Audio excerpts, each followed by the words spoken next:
Je me contenterai de faire d'abord un petit constat et de vous exposer en 2 mots ce qui est envisagé pour tenir compte de cette préoccupation qui est de fournir de la main-d'œuvre qualifiée au secteur des mines et aux différents projets qui existent. C'est bien simple, j'en ai discuté avec la plupart d'entre vous et notamment les membres du cabinet d'Albert.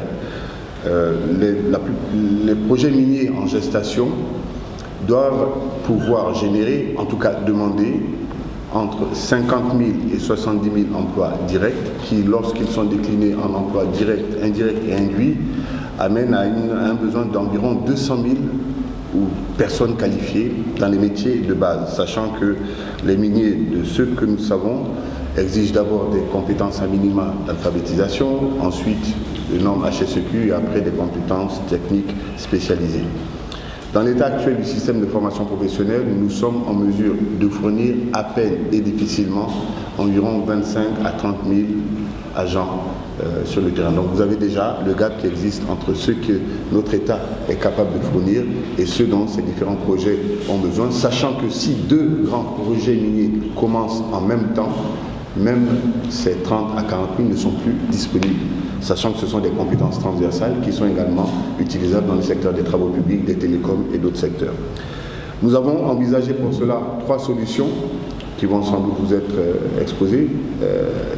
C'est principalement du partenariat public-privé. On verra ensemble comment on peut le mettre en place. Nous avons mis en place une législation qui, en principe, nous donne les outils pour former les jeunes Guinéens dès l'instant où elle amène des contraintes pour l'emploi de travailleurs étrangers et donc elle oblige les sociétés à former les ressources dont elles ont besoin. Est-ce que cela est suffisant? Comment on fait pour le mettre en œuvre?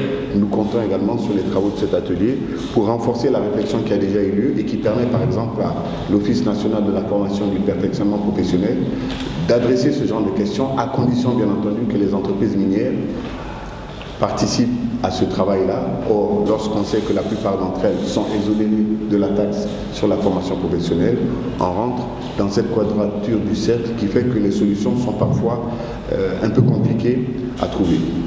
Voilà tout l'intérêt de ce type de rencontres qui, nous l'espérons, vont produire des approches de solutions ou des pistes de réflexion pour qu'ensemble nous trouvions cette solution, étant entendu qu'il n'est pas question qu'on puisse continuer à accepter que chaque année 300 000 jeunes sortent du système scolaire sans qualification et donc en face des besoins de compétences qui ne sont pas satisfaits.